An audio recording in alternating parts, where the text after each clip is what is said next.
Hello दोस्त, नमस्कार। स्वागत है आप सभी का हमारे चैनल एनवी एजुकेशन पे। और आज हमारी पॉलिटी की नेक्स्ट क्लास है। ठीक है। और इसमें जो शुरुआत है वो क्रिप्स मिशन से। हालांकि इससे पहले भी बहुत सारी चीजें हुई थी। अगस्त प्रस्ताव हुआ था। अगस्त प्रस्ताव के बाद में आपका व्यक्तिगत सत्याग्रह हुआ था और उसके बारे में भी हमें जानना होगा। खैर, अगर इस बुक में क्रिप्स मिशन से दिया हुआ है तो हम क्रिप्स मिशन से शुरू करेंगे, और बाकी जैसा मैं हमेशा एक्स्ट्रा फैक्ट नोट से करवाता आया हूँ, तो हम नोट्स से उन चीजों को जान लेंगे। ठीक है। तो ये फायदा होता है कि नोट्स के साथ बुक पढ़ने का। जो चीजें बुक में नहीं होती हैं या फिर नोट्स में नहीं होती तो वो आपको बुक से मिल जाती हैं, और बुक में नहीं होती तो वो आपको नोट्स से मिल जाता है। ठीक है। तो चलो बिना देरी के क्लास को शुरू करते हैं। Cripps mission 1942। क्रिप्स मिशन 1942 22 मार्च को भारत आया था। ठीक है। इसमें एक सदस्य था स्टीफोर्ड क्रिप्स, और इसके अध्यक्ष थे। क्रिप्स मिशन के निम्न प्रस्तावों की घोषणा की ऐसे थी, देखते हैं भाई। ब्रिटिश सरकार एक ऐसे भारतीय संघ की स्थापना करेगी जिसकी स्थिति ब्रिटिश सम्राट के अंतर्गत एक पूर्ण औपनिवेशिक स्वराज की होगी। इसे ब्रिटेन से संबंध तोड़ने की भी स्वतंत्रता होगी। तो ये बेसिकली ये कह रहे थे कि हम आपको एक डोमिनियन स्टेटस का दर्जा देंगे। ठीक है। तो भारत इसके पक्ष में नहीं था, क्योंकि 1929 में ही भारत क्या कर चुका था, पूर्ण स्वराज की मांग कर चुका था लाहौर अधिवेशन में। ठीक है। जिसमें आपके अध्यक्ष थे पीटी नेहरू, यानी कि पंडित जवाहरलाल नेहरू। अगला फैक्ट है इसका। द्वितीय विश्व युद्ध के बाद भारत का संविधान बनाने के लिए एक संविधान सभा का गठन किया जाएगा, जिसमें ब्रिटिश भारतीय प्रतिनिधि और देशी रियासतों के प्रतिनिधि शामिल होंगे। ठीक है। चलो ये तो बात ठीक थी। ब्रिटिश सरकार के प्रांत और देशी रियासतों को यदि नया संविधान पसंद नहीं आएगा तो उनके अपने लिए एक संविधान बनाने का अधिकार होगा, और उनकी स्थिति भी भारतीय संघ में समान ही होगी। ठीक। भारतीय संविधान सभा और ब्रिटिश सरकार के बीच सुरक्षा हेतु एक संधि की जाएगी। जब तक नया संविधान कार्यान्वित नहीं होगा तब तक ब्रिटिश सरकार ही भारत की सुरक्षा के लिए उत्तरदायी होगी। आगे बढ़ते हैं। कांग्रेस ने क्रिप्स प्रस्ताव को अस्वीकार कर दिया, क्योंकि इसमें अप्रत्यक्ष रूप से पाकिस्तान की मांग को स्वीकार किया गया था, तथा कांग्रेस भारत की सुरक्षा के प्रश्न पर सहमत नहीं थी। हमारा भारत है, तुम्हें क्या पड़ी हुई है कि तुम इसकी सुरक्षा करोगे। ठीक है। क्रिप्स मिशन में पाकिस्तान का स्पष्ट प्रावधान न होने के कारण मुस्लिम लीग ने भी क्रिप्स मिशन को अस्वीकार कर दिया। महात्मा गांधी ने क्रिप्स प्रस्ताव को दिवालिया बैंक का भविष्य में भुगतान करने वाला चेक कहा था। इन्होंने इसको पोस्ट डेटेड चेक बोला जाता है। ठीक है। महात्मा गांधी ने क्या कहा था, पोस्ट डेटेड चेक। ठीक है। आगे बढ़ते हैं। फिर आती है 1945 में वेबल योजना। भारत के तत्कालिक वायसराय वेबल ने 14 जून 1945 को वेबल योजना की घोषणा की। वेबल योजना में निम्न प्रस्ताव शामिल थे। द्वितीय विश्व युद्ध के बाद भारतीयों द्वारा संविधान बनाए जाने तक के लिए एक अंतरिम व्यवस्था का गठन करना, यानी कि अंतरिम सरकार की बात कही गई थी इसमें। ठीक है। वायसराय की कार्यकारिणी परिषद का पुनर्गठन किया जाएगा, जिसमें वायसराय और सैन्य प्रमुख को छोड़ के शेष सभी सदस्य भारतीय होंगे। परिषद में सवर्ण हिंदुओं और मुस्लिमों को बराबर प्रतिनिधित्व मिलेगा। इसमें कहा गया था कि जो आपकी कार्यकारिणी परिषद होंगी उसमें जो सैन्य प्रमुख होगा और जो वायसराय होगा वो आपका ब्रिटिश से होगा, यानी कि ब्रिटिश सरकार से होगा, और बाकी सारे पद जो होंगे वो भारतीय होंगे। और इसमें 40% आपके हिंदू होंगे, 40% मुस्लिम होंगे, और बाकी 20% में अन्य सारी जो जातियां हैं वो होंगी। ठीक है। कार्यकारिणी परिषद अंतरिम सरकार के समान होगी, और गवर्नर जनरल वीटो का प्रयोग अकारण नहीं करेगा, यानी कि अगर कोई जरूरत नहीं है तो वो वीटो का प्रयोग नहीं करेगा। भारत छोड़ो आंदोलन के दौरान गिरफ्तार सभी नेताओं को रिहा कर दिया जाएगा, और शिमला में सर्वदलीय सम्मेलन का आयोजन किया जाएगा।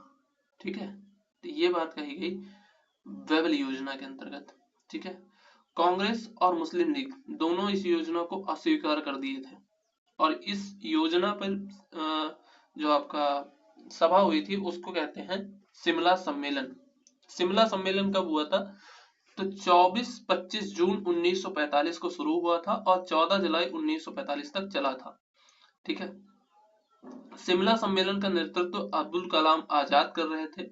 इस सम्मेलन में मुस्लिम लीग की यह शर्त रखी गई कि वायसराय की कार्यकारी परिषद में नियुक्त होने वाले सभी मुस्लिम सदस्यों का चुनाव वह स्वयं करेगी। कांग्रेस मुस्लिम लीग की इस शर्त पर सहमत नहीं हुई थी, जिस कारण यह सम्मेलन असफल रहा था। आगे बढ़ते हैं भाई। फिर आता है आपका कैबिनेट मिशन 1946। अब इसके पीछे बहुत बड़ी कहानी है।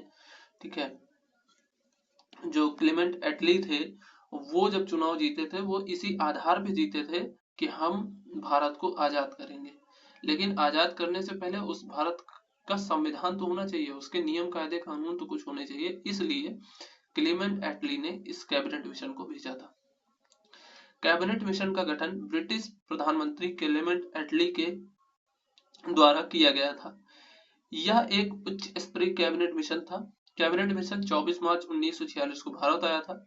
इस मिशन का नेतृत्व पैथिक लॉरेंस ने किया था। इसके अन्य दो सदस्य थे सर स्टेफोर्ड क्रिप्स और एवी अलेक्जेंडर। 16 मई 1946 को कैबिनेट मिशन ने अपनी योजनाएं प्रस्तुत की। कौन कौन सी योजनाएं थी भैया, देखते हैं। ब्रिटिश भारत और देशी रियासतों को मिलाकर एक अखिल भारतीय संघ का गठन किया जाएगा तथा विदेश, रक्षा और संचार विभाग को संघ के अधीन किया जाएगा। इसके लिए धन एकत्रित करने का अधिकार संघ को होगा। ठीक है, यानी कि बजट, रक्षा और संचार जो मंत्रालय है वो किसके पास रहेगा? वो संघ के पास रहेगा। संघ की अपनी कार्यपालिका और विधान पालिका होगी, जिसमें ब्रिटिश भारत और देशी रियासतों के प्रतिनिधि शामिल होंगे। संघीय विषयों के अलावा सभी विषय और अवशिष्ट शक्तियां प्रांतों के पास रहेंगी। ठीक है, और संविधान निर्माण के लिए प्रत्यक्ष चुनाव प्रणाली के आधार पर संविधान सभा का गठन किया जाएगा। ओके, संविधान सभा में कुल 389 सदस्य होंगे, जिसमें 292 आपके 292 सदस्य ब्रिटिश प्रांत से होंगे और 93 आपके देशी रियासतों से, और इसके अलावा 4 आपके चीफ कमिश्नरी क्षेत्र से होंगे। ठीक है, जो चीफ कमिश्नरी क्षेत्र थी वो कौन सी थी? वो थी दिल्ली, अजमेर, मेवाड़। अजमेर मेवाड़ एक में ही था। ठीक है, अजमेर भी बोला जाता है इसको, केवल अजमेर में मिल जाए तो कोई दिक्कत नहीं है। ठीक है, दिल्ली, अजमेर, मेवाड़, कुर्ग। कुर्ग कहाँ है आपका? कर्नाटक में है। और ब्रिटिश बलूचिस्तान, जो आपका आज का बलूचिस्तान है उसका कुछ क्षेत्र ब्रिटिशर्स के पास था, उसकी बात हो रही है। ठीक है, तो ये आपके 4 कमिश्नरी क्षेत्र थे। यह निश्चित किया गया कि लगभग प्रत्येक 10 लाख की जनसंख्या पर संविधान सभा के एक सदस्य का चुनाव किया जाएगा और प्रांतों को संविधान सभा में प्रतिनिधि जनसंख्या के आधार पर ही दिया जाएगा। ओके, एक अंतरिम सरकार की स्थापना की जाएगी जिसे भारत के सभी प्रमुख राजनीतिक दलों का समर्थन प्राप्त होगा। ओके, तो ये बात हुई थी कैबिनेट मिशन में। और फिर आती है आपकी माउंटबेटन योजना 1947। 3 जून 1947 को माउंटबेटन योजना प्रस्तुत की गई। यह योजना भारत के तात्कालिक वायसराय माउंटबेटन के द्वारा लाई गई थी। माउंटबेटन योजना के द्वारा भारत और पाकिस्तान दो अलग अलग राष्ट्रों का निर्माण हुआ था। ठीक है, तो आपसे अगर कभी पूछे कि भारत का बंटवारा भारत पाकिस्तान में किस योजना के तहत हुआ था, तो वो आपका माउंटबेटन योजना 3 जून 1947 को हुई थी। ठीक है, उसके बाद आता है आपका भारतीय स्वतंत्रता अधिनियम 1947। यह अधिनियम 4 जुलाई 1947 को ब्रिटिश की संसद में प्रस्तुत किया गया था। ठीक है, 18 जुलाई 1947 को यह पारित किया गया। आगे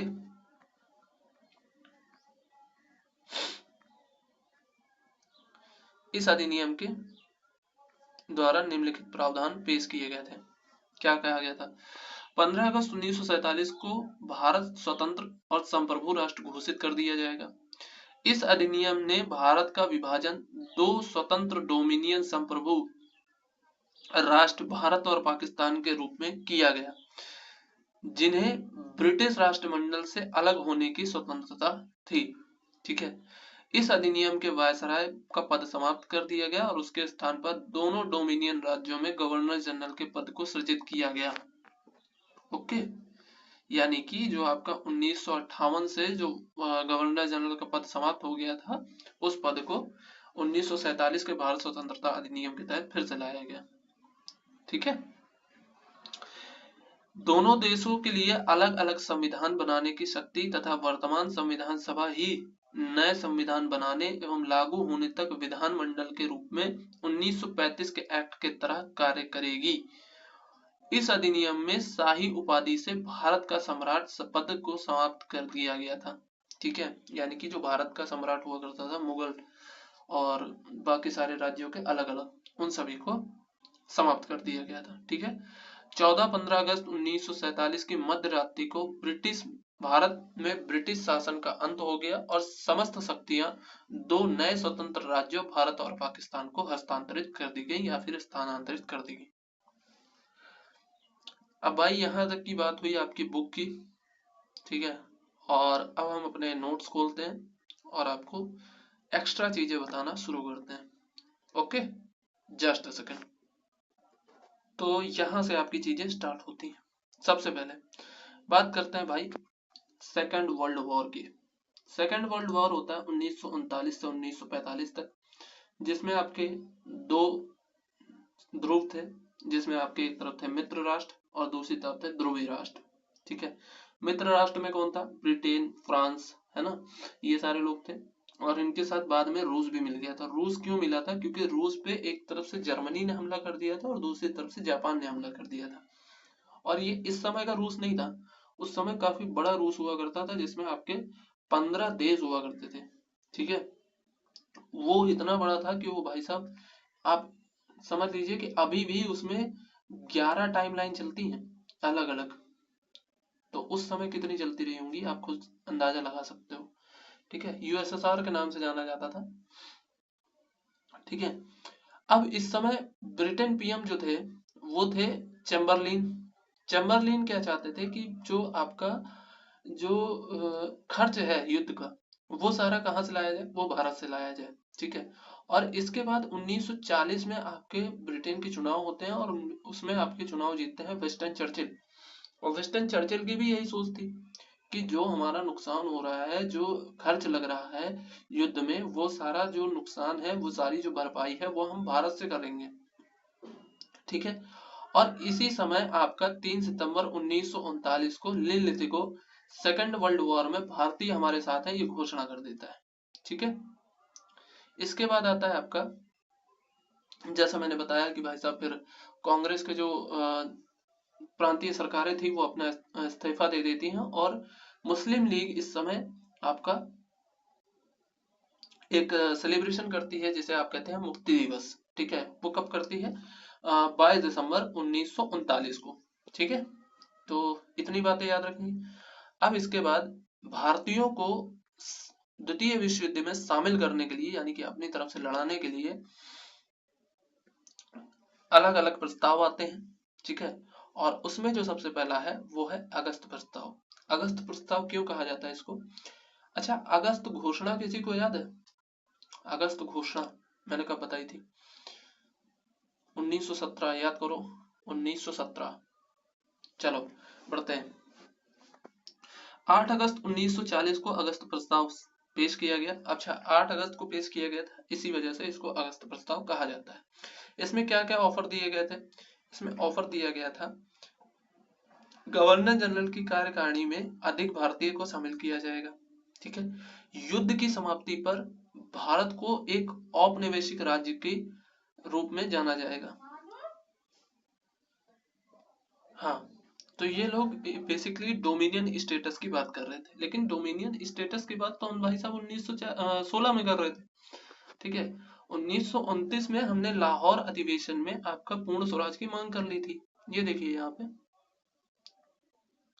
ठीक है, पूर्ण स्वराज की मांग कर ली थी हम लोगों ने 1929 में। लाहौर अधिवेशन हुआ था और उसमें आपके नेहरू जी आपके अध्यक्ष थे। ठीक है, नेहरू जी क्या थे? आपके अध्यक्ष थे। तो यहाँ पे ये लोग डोमिनियन स्टेटस की बात आप कर रहे थे, ठीक है। और भाई साहब इसके बाद आपका ये कहा गया कि संविधान बनाना भारतीयों का अधिकार होगा। तो कौन सी बहुत बड़ी तुम बात कर रहे हो, हमारा अधिकार है ही यार, हमारा देश है। ओके।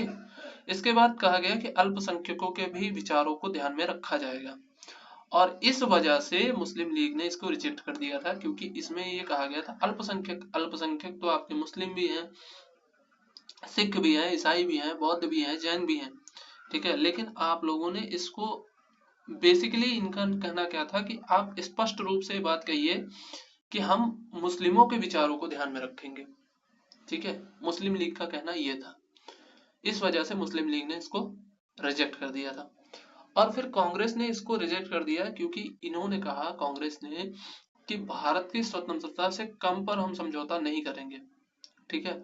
और अबुल कलाम आजाद जो इस समय कांग्रेस के अध्यक्ष थे, सबसे युवा अध्यक्ष थे आपके अबुल कलाम आजाद, इन्होंने इस पर डिस्कस भी नहीं किया था भाई साहब, ठीक है। अगस्त प्रस्ताव को नेहरू जी का एक स्टेटमेंट आता है, अगस्त प्रस्ताव को नेहरू जी ने दरवाजे पर जंग लगी कील के समान बताया था, ठीक है। और यहां से अगस्त प्रस्ताव के विरोध में एक व्यक्तिगत सत्याग्रह शुरू होता है 17 अक्टूबर 1940 को, कहां से, पवनार आश्रम महाराष्ट्र से, ठीक है। किसके लिए शुरू किया गया था, क्योंकि इसमें हमारी राइट टू स्पीच यानी कि बोलने की स्वतंत्रता का हनन हुआ था, ठीक है। जिसके तहत पहले जो आपके जो व्यक्ति थे जो इस व्यक्तिगत सत्याग्रह में लीड करते हैं, वो थे आचार्य विनोबा भावे, दूसरे थे आपके जवाहरलाल नेहरू, तीसरे थे आपके ब्रह्मदत्त। तीनों नाम याद रखिएगा, ठीक है। पहले थे आपके आचार्य विनोबा भावे, दूसरे थे जवाहरलाल नेहरू, तीसरे थे आपके ब्रह्मदत्त। ओके। हाँ, यहां से लेनलितकों को हटाया जाता है, और फिर होता है भैया कांड। कांड क्या होता है, जो आपके ध्रुवी राष्ट्र थे यानी कि पोलर फ्रेंड्स जो थे, ठीक है, उनमें से एक था आपका जर्मनी, हॉलैंड और आपका जापान, ठीक है। और जापान यहाँ पे भाई साहब कांड करता है, ये क्या करता है, 7 दिसंबर 1941 को पर्ल हार्बर यूएसए का एक मिलिट्री बेस था, मिलिट्री बेस नहीं, नौसेना बेस था, ठीक है, नेवी बेस।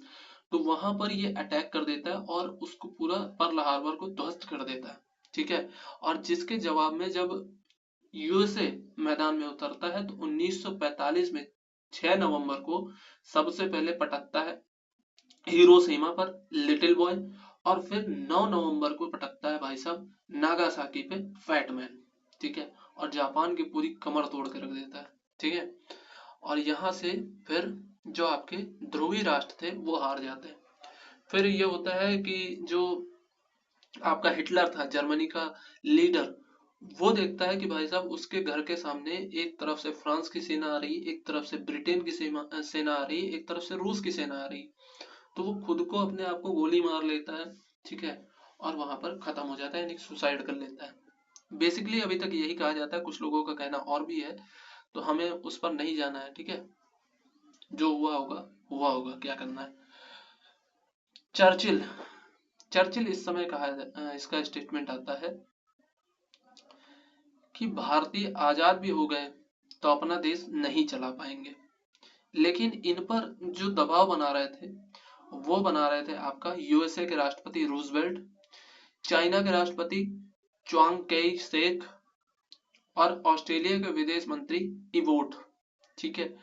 ये इस समय इन पर दबाव बनाते हैं कि आप भारत को आजाद करिए, ये जो आपने उपनिवेश बना रखा है पूरी दुनिया में अपना, ये सब समाप्त करिए।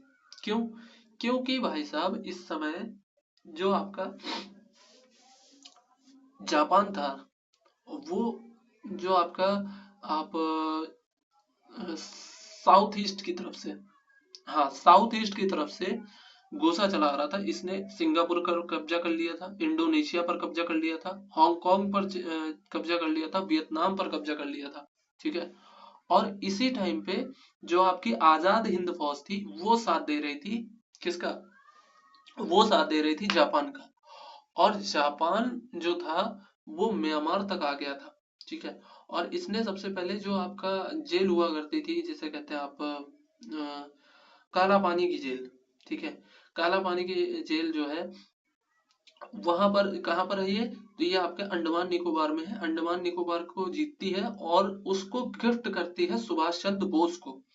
इसी वजह से जो आपका अंडमान निकोबार है वो आज भी भारत का हिस्सा है, ठीक है। उस पर किसी का कब्जा नहीं हुआ करता था, उस पर सिर्फ और सिर्फ इसलिए कब्जा किया गया था ताकि एक जेल, सेलुलर जेल जिसे कहा जाता था, जेल जो थी सेलुलर जेल, उसको बनाया गया था सिर्फ जो आपके राजनीतिक कैदी थे, यानी कि जो भारत में बहुत बड़ी क्रांति ला सकते थे बहुत बड़े स्तर पे, उनको रोकने के लिए वहां पे काला पानी की सजा दी जाती थी। काला पानी क्यों कहा जाता था, क्योंकि चारों तरफ पानी ही पानी था और उसका रंग जो था वो ब्लैकिश था, ठीक है, तो इस वजह से उसको काला पानी की सजा कहा जाता था। बाकी बेसिकली ये होता था कि वहां पे सेलुलर जेल, वहां पे बहुत बड़ी प्रताड़ना दी जाती थी कैदियों को, ठीक है, जहां पे आपके वीडी सावरकर और जीवी सावरकर, यानी कि गणेश महावलंकर सावरकर और आपके जो आपके वीडी सावरकर दोनों को काला पानी की सजा दी गई थी, ठीक है। और 1920 में फिर भाई साहब महात्मा गांधी जो है प्रार्थना पत्र लिखते हैं वायसराय को, और फिर वीडी सावरकर वहां से छूट कर आते हैं, ठीक है। ये पूरी कहानी थी। चलिए आगे बढ़ते हैं। तो यहाँ पर ये सभी जो आपका दबाव बनाते हैं चर्चिल के ऊपर, तो आपका क्रिप्स मिशन भारत भेजा जाता है। और क्रिप्स मिशन क्यों भेजा गया था, फेल होने के लिए। कैसे भाई साहब, इसकी घोषणा की जाती है, इसकी घोषणा की जाती है 11 मार्च 1942 को, और 23 मार्च 1942 को स्टोफोर्ड क्रिप्स की अध्यक्षता में ये दिल्ली आया था। 24 मार्च को गांधी जी से मुलाकात करते हैं और गांधी जी एक स्टेटमेंट देते हैं कि प्रथम जहाज से वापस चले जाओ, यानी कि प्रथम जहाज से निकल लो, ठीक है। इसके बाद 30 मार्च एक डेट आती है और कांग्रेस के सामने प्रस्ताव रखा जाता है, और कांग्रेस की तरफ से जो आधिकारिक वार्ताकार गए थे वो गए थे नेहरू जी और अबुल कलाम आजाद। और इसमें आपके सिखों की तरफ से गए थे सरदार उज्जवल सिंह, मुस्लिम लीग की तरफ से गए थे मौलाना अली जिन्ना, मोहम्मद अली जिन्ना, सॉरी मौलाना बोल जिन्ना, मोहम्मद अली जिन्ना, और हिंदू महासभा की तरफ से गए थे वीडी सावरकर। और अनुसूचित जाति यानी कि जो आपका दलित वर्ग था उसकी तरफ से जाते हैं अंबेडकर साहब, ठीक है। और ये किस लिए गया था, तो ये गया था, इसका उद्देश्य था सेकेंड वर्ल्ड वॉर में भारतीयों का सहयोग प्राप्त करना। ओके, तो यहाँ पे क्या कहा जाता है, यहाँ पे ये कहा जाता है कि भारतीय संघ बनेगा, जो सबसे पहले 1935 में कहा गया था और वो फेल हो गया था। भारतीय संघ बनेगा जिसमें ब्रिटिश प्रांत और देसी रियासतें, इन दोनों की अपनी मर्जी होगी, चाहे तो शामिल हो और चाहे तो शामिल ना हो, ठीक है। भारत को राष्ट्रमंडल और अन्य संगठनों में शामिल होने की स्वतंत्रता दी जाएगी। संविधान सभा संविधान बनाएगी जिसमें आपके ब्रिटिश क्षेत्र उनका चुनाव होगा, और जो देसी रियासतें होंगी उनसे अपने राजा जो होंगे अपने प्रतिनिधियों को मनोनीत करेंगे। भारत को डोमिनियन स्टेटस का दर्जा दिया जाएगा और वायसराय की परिषद में सभी भारतीय होंगे। और यहाँ पे पट्टाभी सीतारमैया का एक स्टेटमेंट आता है कि भैया अगस्त प्रस्ताव का परिवर्तित संस्करण है केवल, ठीक है। और फिर यहाँ पे गांधी जी का स्टेटमेंट आता है कि टूटते हुए बैंक के नाम उत्तर दिनांकित चेक, ठीक है। ये गांधी जी का स्टेटमेंट आया था, पोस्ट डेटेड चेक इन्होंने बोला था। और यहाँ पे नेहरू जी ने एक चीज ऐड करी थी कि जिसका बैंक दिवालिया हो गया है उसका उत्तर दिनांकित चेक दिया गया है, ठीक है। यानी कि जो बैंक दिवालिया होने वाला है उसका इन्होंने पोस्ट डेटेड चेक दिया है। ओके, यहां से क्रिप्स मिशन फेल आ जाता है और क्रिप्स मिशन 11 अप्रैल 1942 को क्रिप्स मिशन वापस चला जाता है। और क्रिप्स मिशन की विफलता का प्रभाव होता है कि 14 जुलाई 1942 को कांग्रेस कार्य समिति वर्धा महाराष्ट्र में एक सभा करती है और वहां पे एक नारा आता है, अंग्रेजों भारत छोड़ो। 14 जुलाई 1942 को अभी आपका भारत छोड़ो आंदोलन नहीं हुआ है। वर्धा में एक कांग्रेस कार्य समिति का जो होता है संगठन होता है, ठीक है। और यहाँ पे एक नारा दिया जाता है, अंग्रेजों भारत छोड़ो, ठीक है। फिर 8 अगस्त 1942 को ग्वालियर टैंक मैदान मुंबई से आपके गांधी जी घोषणा करते हैं अगस्त क्रांति की, भारत छोड़ो आंदोलन, भारत छोड़ो आंदोलन। और यहाँ पे आपके गांधी जी एक नारा देते हैं, करो या मरो, ठीक है। ग्वालियर टैंक मैदान मुंबई से। और यहाँ पे आती है अगस्त क्रांति, ठीक है, अगस्त रेवोल्यूशन। तो अगस्त घोषणा याद रखना है, अगस्त प्रस्ताव याद रखना है और अगस्त क्रांति याद रखना है। तीनों के नाम अलग अलग हैं, तीनों की डेट अलग अलग है। ओके, अगस्त घोषणा 1917, अगस्त प्रस्ताव 1940 और अगस्त क्रांति 1942, ठीक है, जिसमें आपकी दो तो सेम ही है, 8 अगस्त। ओके, भारत छोड़ो आंदोलन, इसमें क्या कहा गया था ग्वालियर टैंक मैदान मुंबई से, जो आपके महात्मा गांधी थे, ये कहते हैं कि जो अधिकारी यानी कि ऑफिसर्स जो जॉब पर हैं वो अपनी जॉब ना छोड़ें, लेकिन ब्रिटिश सरकार की जो नीतियां हैं उनको पारित ना होने दें, ठीक है। जो सोल्जर्स हैं यानी कि जो सैनिक हैं वो अपनी जॉब ना छोड़े, ठीक है, लेकिन जो ऑर्डर्स हैं उनको फॉलो ना करें, ठीक है। जो कृषक है, ठीक है, वो अपना एग्रीकल्चर करते रहें, लेकिन जो टैक्स दे रहे हैं यानी कि जो कर दे रहे हैं वो आप कर ना दें, ठीक है।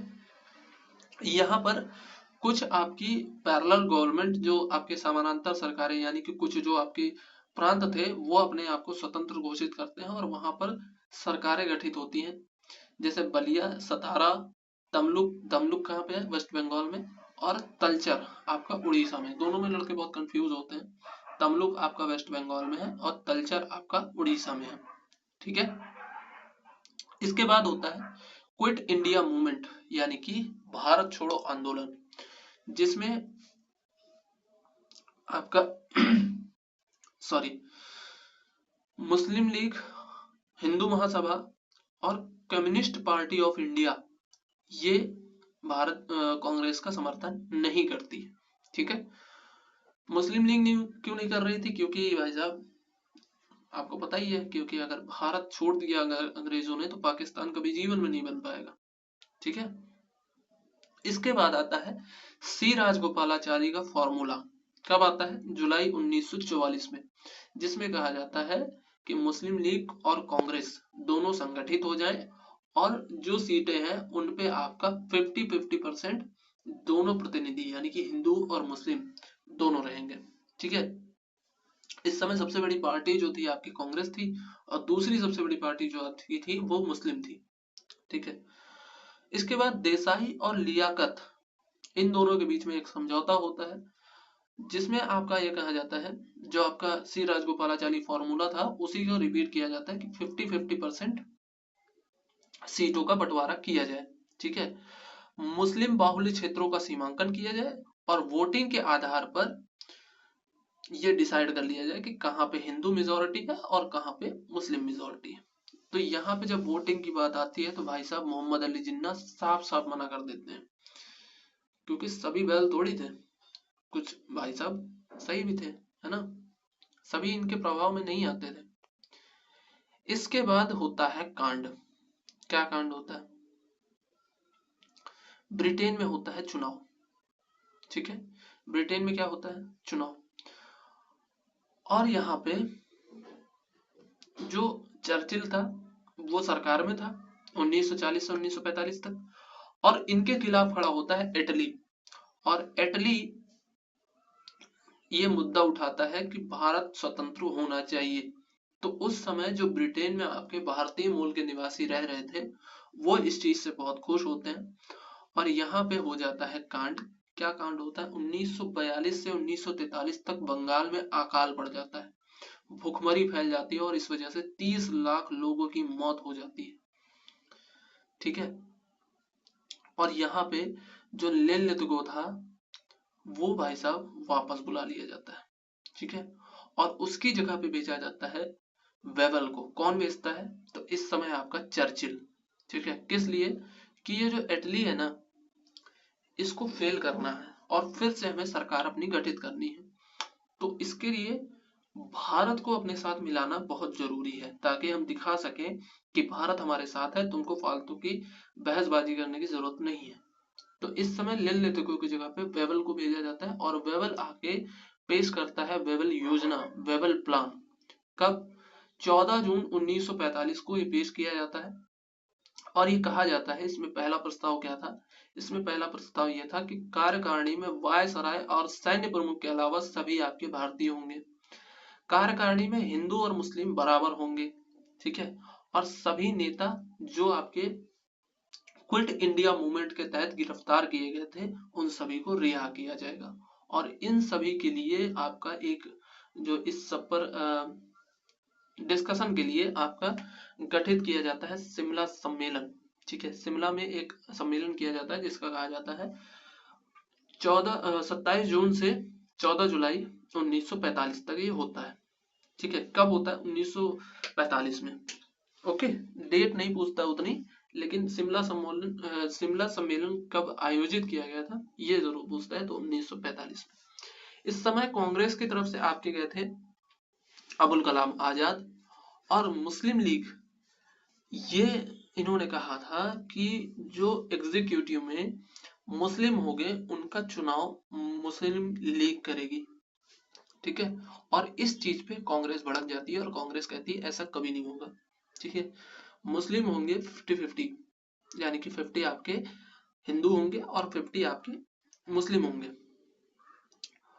और यहाँ पे जो आपका जिन्ना था वो भड़क जाता है और सीधे सीधे वेबल योजना से इनकार कर देता है और वेबल योजना आपकी फेल हो जाती है, ठीक है। चलिए क्वेश्चन करते हैं फटाफट। तो भारत के किस वायसराय ने अगस्त प्रस्ताव की घोषणा की थी? तो भारत के अगस्त प्रस्ताव की घोषणा 1940 में कौन था? लिनलिथिगो था, ठीक है। दूसरा, अगस्त प्रस्ताव लिनलिथिगो के द्वारा कब पेश किया गया था? तो 1940 में, ठीक है। 1940 अगस्त प्रस्ताव के बारे में कौन सा कथन गलत है? ठीक है, तो इसने युद्ध सलाहकार परिषद स्थापित करने का आह्वान किया था, बिल्कुल सही बात है। इसने वायसराय की कार्यकारिणी परिषद का विस्तार करने की सिफारिश की थी और जिसमें गोरों से अधिक भारतीय शामिल होंगे, सही बात है। कांग्रेस ने अगस्त प्रस्ताव को मंजूरी दी थी, ये तो भैया सरासर गलत है, ठीक है। तो तीसरा आपका गलत हो जाएगा। अगला है आपका, गांधी जी का व्यक्तिगत सत्याग्रह किस घटना का प्रत्यक्ष परिणाम था? ठीक है, तो व्यक्तिगत सत्याग्रह 1940 में स्टार्ट हुआ था, तो उससे पहले क्या आया था? अगस्त प्रस्ताव, ठीक है। तो केवल 2 आपका सही हो जाएगा, ठीक है। इसके बाद पांचवा, क्रिप्स मिशन के प्रस्तावों में संदर्भ में निम्नलिखित में से कथनों पर विचार कीजिए। भारतीय संविधान सभा में प्रांतीय विधानसभाओं के साथ भारतीय रियासतों द्वारा नामित सदस्य होंगे, नहीं, ये गलत बात है। यह कहा गया था कि प्रांतीय विधानसभाओं से आपके चुनाव होंगे और जो भारतीय रियासतें हैं, देशी रियासतें, उनसे आपके नामित सदस्य होंगे, ठीक है। नया संविधान स्वीकार करने के लिए जो प्रांत तैयार नहीं है उसे अधिकार होगा कि वह अपने भावी स्थिति में ब्रिटेन के साथ अलग संधि हस्ताक्षर करे। हाँ, ये चीज सही है। ये चीज कहा गया था कि जो भारत में मिलना चाहता है वो भारत में मिल जाए और जो आपका पाकिस्तान में मिलना चाहता है वो पाकिस्तान में मिल जाए और जो अलग रहना चाहता है वो अलग रह जाए। इसी वजह से, चूंकि इसमें पाकिस्तान की डिमांड को मान लिया गया था, इस वजह से कांग्रेस ने इसको रिजेक्ट कर दिया था, ठीक है। क्रिप्स मिशन के बारे में निम्नलिखित में से कौन सा कथन सही नहीं है? मार्च 1942 में क्रिप्स ने वॉर कैबिनेट को एक मसौदा घोषणा यानी कि ड्राफ्ट डिक्लेरेशन पर सहमत होने के लिए राजी किया था, सही बात है। 1942 में क्रिप्स मिशन 11 मार्च 1942 को इसकी घोषणा हो गई थी, ठीक है। जवाहरलाल नेहरू तथा सरदार पटेल ने मिशन के साथ बातचीत के लिए कांग्रेस का प्रतिनिधित्व किया था, नहीं, इस समय अबुल कलाम आजाद थे आपके पंडित नेहरू के साथ में, ठीक है। युद्ध के पश्चात मिशन ने डोमिनियन स्टेटस का दर्जा देने का प्रावधान किया था। सही बात है। युद्ध के पश्चात मिशन ने संविधान निर्माण निकाय का गठन करने की बात कही थी। तो इसमें कौन सा सही हो जाएगा? इसमें आपका बी सही हो जाएगा। ठीक है, आगे बढ़ते हैं। निम्नलिखित में से कौन क्रिप्स मिशन की विफलता का तात्कालिक प्रभाव था? तो भारत छोड़ो आंदोलन, चूंकि 1942 में हुआ था। ओके, क्रिप्स मिशन भारत किस वर्ष आया था? तो 1942 में। राजगोपालाचारी फॉर्मूला कब आया था? तो 1944 में आया था, और ये भी आपका फेल हो गया था, क्योंकि चुनाव की बात कह दी गई थी इसमें कि जो आपके क्षेत्र होंगे उनमें चुनाव करवा लिया जाएगा। इस वजह से इसको मोहम्मद अली जिन्ना इनकार कर देता है। ओके, भारत छोड़ो आंदोलन के बाद सी गोपालाचारी ने द वे आउट शीर्षक में एक पुस्तिका जारी की, और इस पुस्तिका में निम्नलिखित में से प्रावधान किया गया था। ब्रिटिश भारत और भारतीय राज्यों के प्रतिनिधियों से बनी युद्ध कला सलाहकार परिषद। तो भैया ब्रिटिश भारत और भारतीय राज्यों के प्रतिनिधि से युद्ध सलाहकार परिषद नहीं बनी थी, संविधान सभा बनी थी। ठीक है, तो ये गलत हो गया। ठीक है, केंद्रीय कार्यकारी परिषद का इस प्रकार पुनर्गठन करना कि गवर्नर जनरल और कमांडर इन चीफ को छोड़ के इसके सभी सदस्य भारतीय नेता होंगे। तो इस समय इसने इस जो ये जो प्रस्ताव था आपका क्रिप्स मिशन में दिया गया था, और भारतीय ने इसको रिजेक्ट कर दिया था। ठीक है, 1945 के अंत में केंद्रीय और प्रांतीय विधानमंडलों के लिए चुनाव और जल्द से जल्द संविधान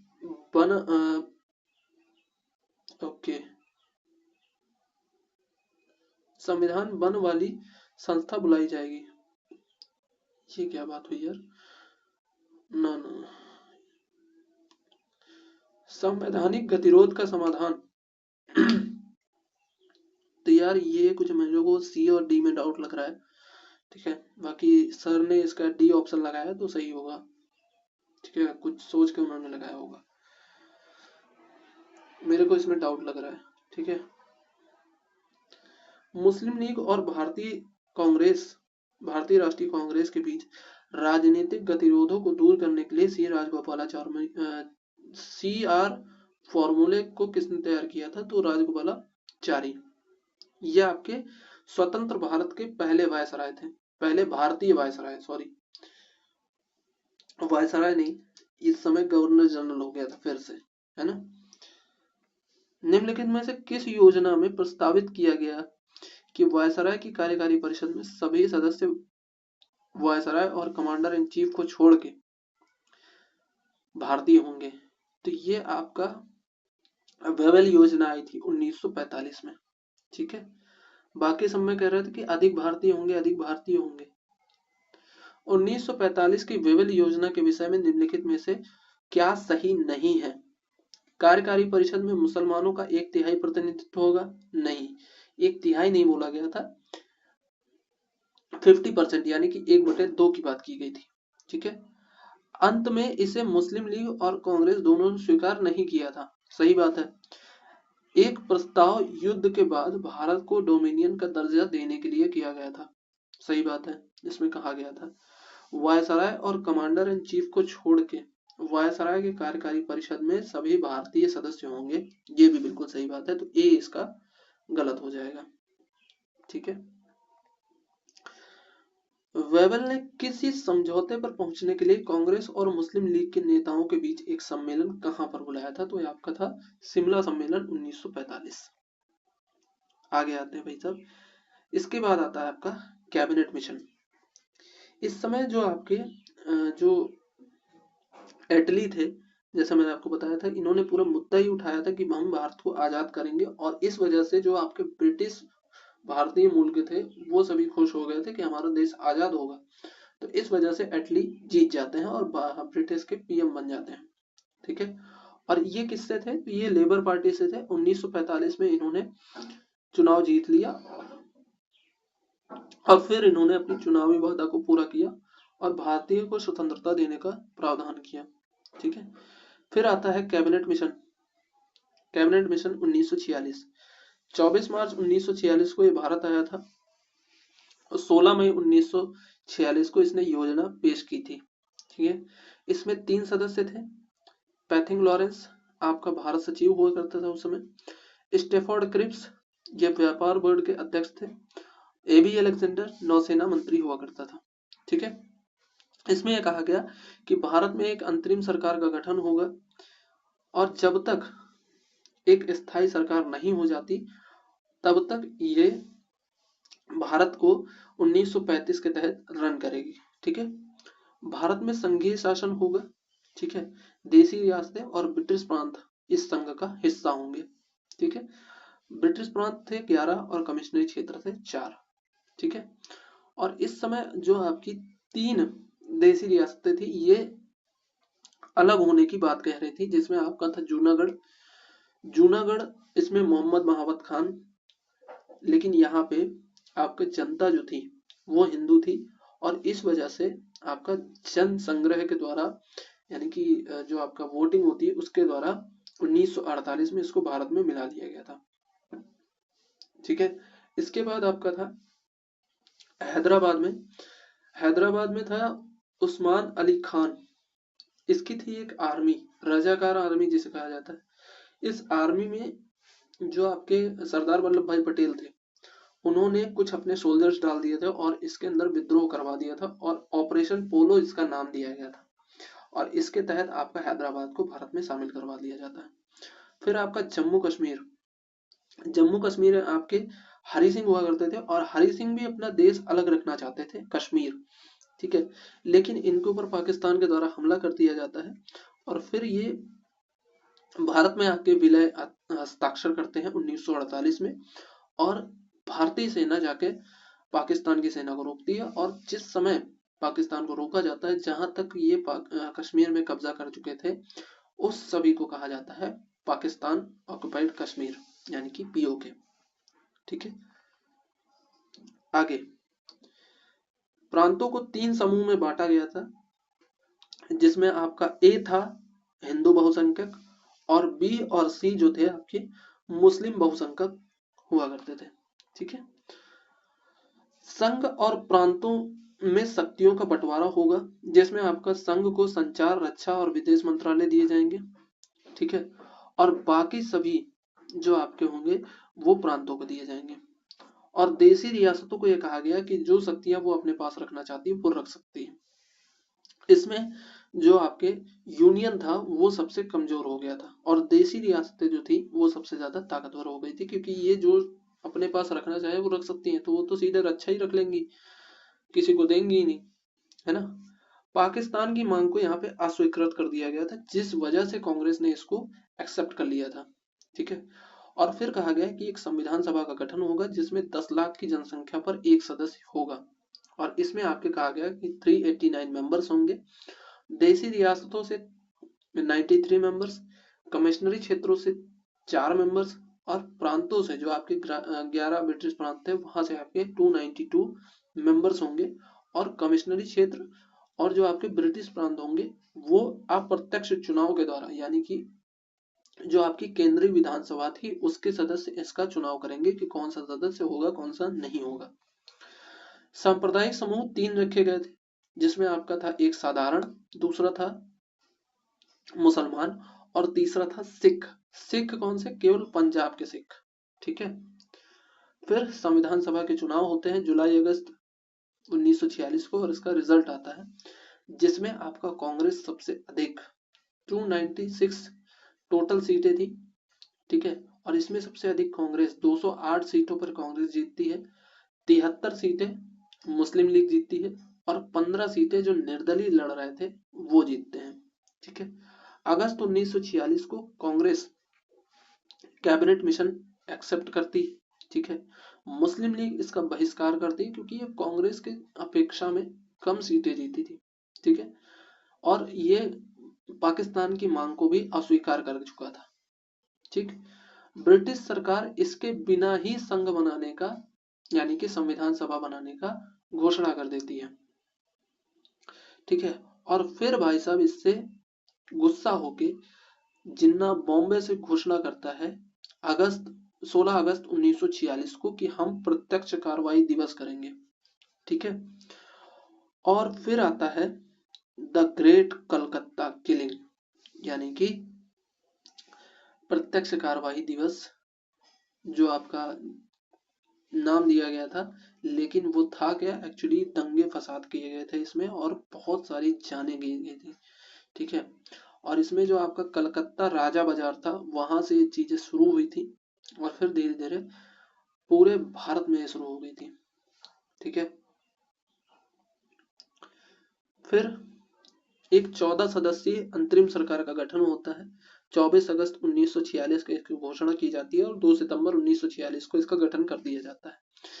क्लीमेंट एटली की घोषणा होती है 20 फरवरी 1947 को कि 30 जून 1948 को भारत को हम स्वतंत्र कर देंगे। फिर क्या हुआ था भाई साहब, जो इतनी जल्दी हो गई थी इन लोग को? वो इसलिए क्योंकि इस समय जो आपका विद्रोह हो रहा था, किसके द्वारा, जो आपकी आजाद हिंद फौज थी उसके द्वारा। ठीक है। फिर आता है भारत स्वतंत्रता अधिनियम 1947। ठीक है। और इसमें आपकी माउंटबेटन योजना पेश की जाती है। ठीक है। माउंटबेटन योजना, इसके तहत भारत का विभाजन हुआ था। ठीक है। 3 जून 1947 को इसको पेश किया जाता है। ठीक है। और एटली ने 4 जुलाई 1947 को इसको हाउस ऑफ कॉमर्स में पेश किया था। ठीक है। और यहाँ पे भारत और पाकिस्तान का विभाजन होता है। ठीक है। ये सारी चीजें आप लोग देख लीजिएगा। इसी प्लान के तहत माउंटबेटन योजना जो थी, उसी के तहत आपके भारत के सम्राट के पद को समाप्त कर दिया गया था। ठीक है। और यहाँ पे कहा गया कि 2 अधिराज्य होंगे भारत पाकिस्तान, और इसमें आपके 2 अलग अलग गवर्नर जनरल होंगे। ओके। संविधान बनाने तक जो शासन होगा 1935 के एक्ट से चलेगा। ब्रिटिश संसद का नियंत्रण खत्म हो जाएगा और भारत के सम्राट का पद भी समाप्त हो जाएगा। देशी रियासतें स्वतंत्र होंगी, वो चाहे तो भारत पाकिस्तान में दोनों में से किसी में शामिल हो सकती हैं या फिर अपना एक अलग देश घोषित कर सकती हैं। ठीक है। अब आते हैं भाई साहब क्वेश्चंस के ऊपर। विभाजन के समय भारत में देशी रियासतों की संख्या कितनी थी? तो 565। ओके। कैबिनेट मिशन, जिसने 1946 में एक कैबिनेट मिशन योजना तैयार की थी, निम्नलिखित गणमान्य व्यक्तियों में से कौन शामिल नहीं था? तो कैबिनेट मिशन में कौन शामिल था? ठीक है। तो कैबिनेट मिशन में मोहम्मद अली जिन्ना, वो तो था ही नहीं। क्लेमेंट एटली, तो वो उस समय ब्रिटिश पीएम थे। माउंटबेटन, वो बाद में आए थे, वो भारत के वायसराय थे इस समय। ठीक है। तो इस समय था आपका पैथिंग लॉरेंस, जो उसका अध्यक्ष था। ठीक है। अगला क्वेश्चन है आपका, कैबिनेट मिशन के तहत निम्नलिखित में से कौन सा कथन सही है? ठीक है। इसने एक संघीय सरकार की सिफारिश की थी, सही बात है। ठीक है। इसने भारतीय न्यायालयों की शक्तियों को बढ़ावा दिया था। भारतीय न्यायालयों की तो कोई बात ही नहीं थी, ये गलत हो गया। ठीक है। इसने आईसीई और अधिक भारतीय प्रदान किए थे, ये सब कुछ नहीं था, ये सीधे भारत में संविधान सभा के गठन की बात की थी। ठीक है। तो केवल एक आपका सही हो जाएगा। ठीक है। तो ये थी आज की क्लास। कैसी लगी आपकी आज की क्लास, बताइएगा ज़रूर, कमेंट करिएगा, शेयर कीजिएगा अपने दोस्तों के साथ जो भी आपके फ्रेंड्स हों। ठीक है। मिलते हैं अगली वीडियो में, तब तक के लिए